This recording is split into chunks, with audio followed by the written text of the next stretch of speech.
अस्सलामुअलैकुम स्टूडेंट्स, क्या हाल है आपके। उम्मीद करती हूँ कि आप लोग ठीक होंगे। स्टूडेंट्स, आज PSY 405 पर्सनैलिटी साइकोलॉजी का लेक्चर नंबर 2 है, personality measurement.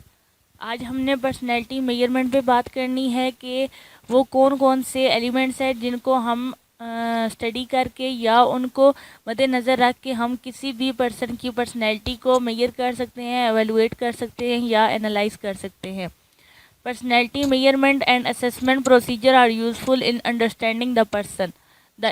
They include interviews, observation, rating scales, personality test and projective test. इन सब एलिमेंट्स के ज़रिए हम क्या करते हैं, किसी भी पर्सन को अंडरस्टैंड कर सकते हैं, उसके आइडियाज़, उसकी थिंकिंग, उसकी परसेप्शन या उसका जो वे ऑफ थिंकिंग है, इन सब चीज़ों को हम एनालाइज कर सकते हैं। अब हम इन तमाम एलिमेंट्स को अलग अलग करके देखते हैं कि किस तरह जो है कौन से मेथड यूज़ किए जाते हैं किसी भी पर्सन की पर्सनैलिटी को एनालाइज करने के लिए।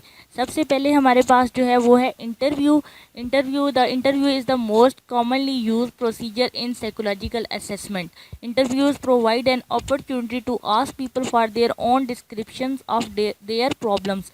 Interviews also allow clinicians to observe important features of a person appearance and non verbal behaviour. जो हमारा साइकोलॉजिकल असेसमेंट होती है उसमें जो सबसे फर्स्ट स्टेप होता है वो इंटरव्यू का ही होता है। किसी भी पर्सन को उसकी पर्सनैलिटी को एनालाइज करने के लिए, अंडरस्टैंड करने के लिए इंटरव्यू किया जाता है। उसकी पर्सनल इन्फॉर्मेशन ली जाती है, उसका बायोडाटा लिया जाता है, उसके इंटरेस्ट वगैरह को देखा जाता है, उसकी लाइक्स और डिसलाइक्स को देखा जाता है, उसकी अपीयरेंस, उसका वर्बल नॉन वर्बल बिहेवियर, इन सब चीज़ों को इंटरव्यू में एनालाइज किया जाता है। नेक्स्ट फिर फर्दर जो है हमारा इंटरव्यू वो डिवाइड है डिफरेंट टाइप्स में। दो यहाँ पे डिस्कस की गई हैं, structure and non structure. Structure जो होता है उसमें जो हमारा साइकोलॉजिस्ट होता है या जो हमारा इंटरव्यूअर होता है वो क्या करता है कि सीरीज़ ऑफ क्वेश्चन जो है वो करता है, मतलब कि उसके पास एक स्टेप वाइज वो क्वेश्चन को लेके चलता है और अपने जो उसका क्लाइंट होता है या जो उसका होता है जिस पर्सन की उसने पर्सनैलिटी को जज करना होता है उसको एक सीरीज़ ऑफ या स्टेप ऑफ क्वेश्चंस को जो है वो उससे कंडक्ट करता है। लेकिन नॉन स्ट्रक्चर में क्या होता है कि वो रैंडमली उसकी पर्सनैलिटी को एनालाइज करता है।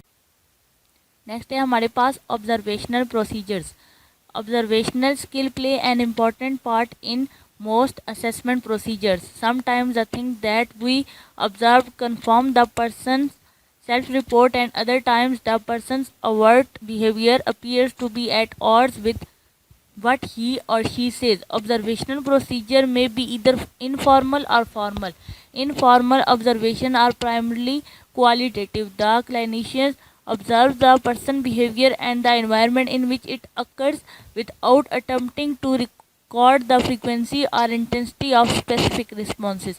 Although observations are often conducted in the natural environment, there are times when it is useful to observe the person behavior in a situation that the psychologist can arrange and control. जो हमारा observational skill है ये बहुत ज़्यादा matter करती है किसी भी पर्सन की पर्सनैलिटी को जज करने के लिए। जो हमारे साइकोलॉजिस्ट होते हैं वो एक टेक्निकल वे में देखते हैं कि किस तरह जो है एक इंसान बिहेव कर रहा है तो उसके बिहेवियर की वजह क्या है, उसने ऐसा क्यों बिहेव किया है। उसका जो साइकोलॉजी में हम लोग बेसिकली स्टडी ही इस बात की करते हैं कि लोगों का बिहेवियर जो है वो कैसा है और क्यों है, उसकी रीज़न्स क्या हैं। तो जब ऑब्ज़र्व करता है हमारा साइकोलॉजिस्ट तो वो उसकी पर्सनैलिटी को ऑब्ज़र्व करता है, उसके बिहेवियर को। कभी कभार वो जो है वो इनफॉर्मल ऑब्जर्वेशन करता है और कभी फॉर्मल ऑब्जर्वेशन करता है। और जो हमारी ऑब्जर्वेशनल होती है वो एक नेचुरल इन्वायरमेंट में होती है। और क्या होता है कि there are times when it is useful to observe the person behaviour in a situation that the psychologist, वो इस तरह की सिचुएशन जो भी हो जाए वो उसमें क्या करता है कि साइकोलॉजिस्ट जो है वो उसको उसके बिहेवियर को कंट्रोल करता है और उसको एक बेस्ट वे में अरेंज करता है। तो ये जो है ऑब्जर्वेशनल प्रोसीजर, इसको यूज़ किया जाता है किसी भी पर्सन के बिहेवियर को अंडरस्टैंड करने के लिए, उसके रीजंस को अंडरस्टैंड करने के लिए और उसकी पर्सनैलिटी को असेस कर। नेक्स्ट पॉइंट है हमारे पास द मेंटल स्टेटस एग्जामिनेशन। ये जो मेंटल स्टेटस एग्जामिनेशन है ये एक सिस्टमेटिक ऑब्जर्वेशन में इन्वॉल्व होता है किसी भी इंडिविजुअल के बिहेवियर को अंडरस्टैंड करने के लिए। इसको 5 कैटेगरीज में डिवाइड किया गया है। सबसे पहले जो है वो है अपीयरेंस एंड बिहेवियर। किसी भी पर्सन की जो अपीयरेंस है या उसका जो बिहेव करने का वे है उसको देखा जाता है। और देन जो है वो उसके थॉट प्रोसेस की, उसकी थिंकिंग कैसी है, वो किस तरह से सोचता है, पॉजिटिव है, नेगेटिव है। देन उसका मूड एंड अफेक्ट, मतलब कि उसका किस तरह का मूड है, किस वे में वो बात कर रहा है, किस तरह का उसका अंदाज है, ये चीज़ मैटर करती है। और उसके असरात क्या हैं। देन उसका इंटेलेक्चुअल फंक्शन, मतलब कि जो उसका इंटेलेक्चुअल लेवल है वो कहाँ तक है, उसकी रेंज कहाँ तक है और वो किस तरह वर्क कर रहा है। और देन लास्ट जो पॉइंट है हमारे पास वो है perception of person, place and time.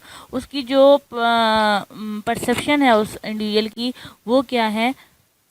ये सारी चीज़ें जो है ये एनालाइज की जाती हैं, अंडरस्टैंड की जाती हैं एक सिस्टमेटिक ऑब्जर्वेशन के ज़रिए किसी भी इंडिविजुअल के बिहेवियर को अंडरस्टैंड करने के लिए।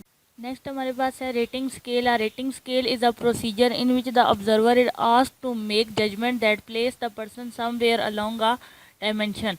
रेटिंग स्केल क्या है, ये एक बेसिकली एक ओल्ड टेक्निक है पर्सनैलिटी असेसमेंट की। और इसमें क्या किया जाता है कि जो हमारा साइकोलॉजिस्ट होता है वो क्या करता है कि मल्टीपल चॉइस क्वेश्चन या इस तरह के ट्रू या फॉल्स इस तरह के क्वेश्चन पूछता है और क्या करता है कि उस इंडिविजुअल की जो है वो पर्सनैलिटी को एनालाइज करता है। तो इसमें क्या करता है कि वो क्योंकि जो हमारा इंडिविजुअल है वो ज़्यादा एक्सप्लेन नहीं कर सकता, यस या नो में आंसर देता है। तो इस तरह क्या होता है कि जो हमारा साइकोलॉजिस्ट होता है वो खुद से जो है वो एक जजमेंट बनाता है उसके पर्सनैलिटी के बारे में। इसके बाद है behavioural coding system. Rather than making judgment about where the person fall on a particular dimension, behavioural coding system focus on the frequency of specific behaviour event. Some adult clients are able to make record and keep track of their own behavior, a procedure known as self monitoring. इसमें क्या कह रहा है कि जैसे हमने पीछे पढ़ा था रेटिंग स्केल में कि क्या किया जाता है कि एक जजमेंट बनाई जाती है कि किस डायमेंशन में जो है, किस स्पेसिफिक डायमेंशन में जो है हमारा पर्सन फॉल करता है। और उस लेकिन ये जो हमारी बिहेवियर कोडिंग सिस्टम है इसमें क्या होता है कि जो हमारा क्लाइंट होता है वो अडल्ट होता है और वो इस काबिल होता है कि वो अपने बिहेवियर को रिकॉर्ड कर सकता है, उसको ट्रैक कर सकता है और अंडरस्टैंड कर सकता है। और इस प्रोसेस को हम क्या कहते हैं, ये सेल्फ मॉनिटरिंग, मतलब कि इसमें जो है वो अपने सेल्फ को खुद एनालाइज कर रहा होता है। Personality inventories. Personality inventories present an elaborate picture of an individual's overall personality, including the traits, the characteristics, the tendency and the style that are thought to underlie behavior. Personality inventories में क्या होता है कि एक overall picture देखी जाती है जो हमारा इंडिविजुअल होता है, उसकी कैरेक्टरिस्टिक्स, उसके स्टाइल्स और उसका जो बिहेवियर है, इन सबको देखा जाता है। जैसे इसमें जो क्वेश्चन होते हैं हमारे पास वो स्टेटमेंट की फॉर्म में होते हैं, जैसा कि आई क्राई इजीली, तो इसमें उसने फिर आंसर देना होगा येस और नो में या ट्रू और फॉल्स में। I am happy most of the time, I believe I am being followed, तो इसमें उसने ट्रू या फॉल्स के फॉर्म में आंसर देना। Projective personality test. Psychoanalytic personality theorists have developed several assessment measures known as projective tests. They include a variety of methods in which ambiguous stimuli such as picture of people or things are presented to a person who is asked to describe what he or she sees. The theory here is that people project their own personality, their needs, their wishes, their desire and their unconscious fear on the other people and things such as ink, plot, picture, sometimes vague and sometimes structure. इसमें क्या होता है कि जो हमारे पास जिस person की हम पर्सनैलिटी को स्टडी कर रहे होते हैं उसे क्या करते हैं कि हम कोई स्टिमुलाई, कोई किसी लोगों की तस्वीर या कोई भी उसे चीज़ दिखाते हैं और उसे कहते हैं कि इसको डिस्क्राइब करो। तो वो जो उसकी डिस्क्रिप्शन होती है वो क्या होती है कि वो उसकी अपनी ही नीड्स, उसकी जो अपनी थिंकिंग होती है अपनी पर्सनैलिटी के बारे में या जो कुछ वो सोच रहा होता है, चाहे वो पॉजिटिव है या नेगेटिव है, वो उन्हीं चीज़ों को रिवील कर रहा होता है। तो इस तरह क्या होता है कि हम जो है वो उसकी पर्सनैलिटी को एनालाइज कर रहे होते हैं क्योंकि वो अपनी पर्सनैलिटी का प्रोजेक्शन जो है वो दूसरों पे डाल रहा होता है। तो इस तरह हम इजीली जो है वो दूसरों की पर्सनैलिटी को सामने रख के उसकी पर्सनैलिटी को एनालाइज कर। इसके अलावा हमारे पास है द थीमेटिक एप्रिसिएशन टेस्ट। जिसको TAT भी कहा जाता है, और ये मोर्गान और मोरे ने जो है वो एक्सप्लेन किया था, उन्होंने इसको इवॉल्व किया था। It consists of a series of drawings that depict human figures in various ambiguous situations. The person is asked to describe the identities of the people in the card and make up a story about what is happening. इसमें क्या होता है कि 31 card पे consist होती है, different images बनी हुई होती हैं, और एक जिनमें से एक कार्ड ब्लैंक होता है और एक जो 30 कार्ड्स होते हैं वो डिफरेंट इमेजेस बनी हुई होती हैं। तो क्या कहा जाता है हमारे इंडिविजुअल को कि इन पिक्चर्स को देख के जो है वो एक स्टोरी बनाओ। तो जिस तरह की वो स्टोरी बनाता है, जिस तरह की चीज़ें वो एक्सप्लेन करता है, वही उसके अनकॉन्शियस में चल रही होती हैं। तो इस तरह हम उसके अनकॉन्शियस और इंटरनल थिंकिंग को या उसकी पर्सनैलिटी को एनालाइज कर लेते हैं। इसके अलावा है Rotter's ink incomplete sentence blank test, RISB इसको कहते हैं। इसमें क्या किया जाता है कि जो इनकम्प्लीट सेंटेंस दिए जाते हैं, जस्ट लाइक आई विश, आगे आप जो भी पर्सन होगा स्पेसिफिक, उसकी जो भी विश होगी वो अपने लिहाज से उसको फिल करेगा। माई फादर इज़, तो जो उस इंडिविजुअल का अपने फादर के साथ रिलेशनशिप होगा वो उस वे में उसको एक्सप्लेन करेगा, इधर पॉजिटिव और नेगेटिव। गर्ल्स के बारे में जो परसेप्शन उसकी होगी, उसके अलावा वो उसको एक्सप्लेन करेगा। होम इज़ अ प्लेस, वो अपने लिहाज से इन सेंटेंस को फिलअप करेगा। इसके बाद हमारे पास हाउस, ट्री एंड पर्सन, इसको HTP कहा जाता है। इसके ज़रिए भी पर्सनैलिटी को एनालाइज किया जाता है। ये एक टेस्ट होता है, इसमें जो हमारा इंडिविजुअल होता है उससे कहा जाता है कि आप ड्राइंग करो जिसमें एक हाफ हाउस बनाओ, ट्री बनाओ, और एक इंसान को जो है वो एक पर्सन की ड्राइंग बनाओ। तो इसमें उसको पहले ये बता दिया जाता है कि आपकी जो ड्राइंग जो है वो ज़्यादा मैटर नहीं करती, इसमें जस्ट आपकी पर्सनैलिटी को एनालाइज किया जाएगा। तो इस तरह जो है वो जो हमारा हाउस है वो रिफ्लेक्ट करता है इंडिविजुअल के इंटरपर्सनल रिलेशनशिप को, और जो ट्री है वो उसकी ईगो डेवलपमेंट को रिफ्लेक्ट करता है, और and functioning and the person, जो पर्सन वो बनाता है वो reflect the individual self perception and perception of the other genders. ये सारी चीज़ें हम इस डायग्राम से एवेलुएट कर।